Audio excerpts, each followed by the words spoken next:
Now we have a pleasure to meet Professor Chan Woon Keon, Assistant Dean of Science Faculty.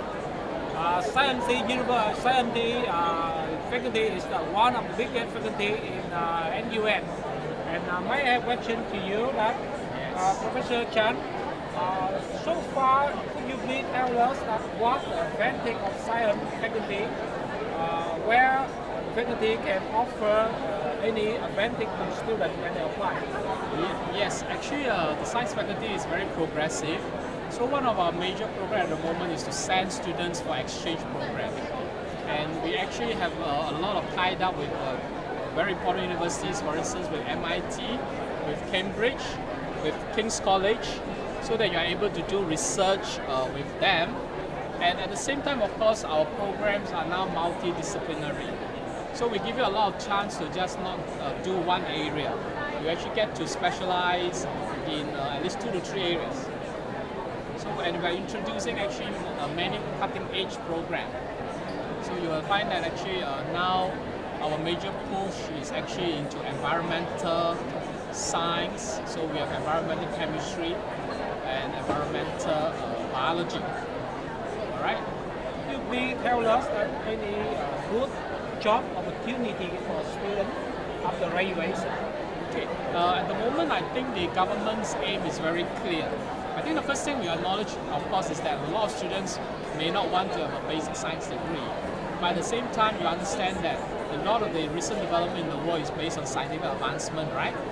And I think the country, most countries have invested very heavily in the scientific infrastructure.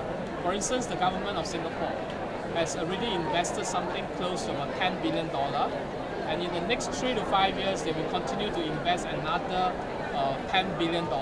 So a lot of the places in these research institutions, and hopefully the companies will now pick up all the additional research, right? And we need something like about 10 to 20,000 people. So it's going to be a very important area.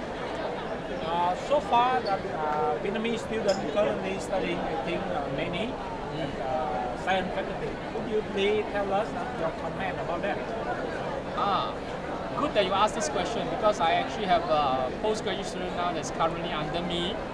So I find that Vietnamese students in general are very hardworking, and they actually take a lot of effort to study. But of course, the good thing about that is that they are very committed and they are very intelligent. Some of the only problem I can see is usually in terms of language. It means there's still a little bit of a gap in terms of speaking English. So I would advise that if you plan to come to Singapore, make sure you understand that the first language we have here is in English, and you try to pick them up while you're in Vietnam, so that when you arrive in Singapore, you find that you don't have to struggle. All right. Thank you very much, and Sure. hope to see you in Vietnam soon. Yes, me too. I hope to see some of you coming to NUS.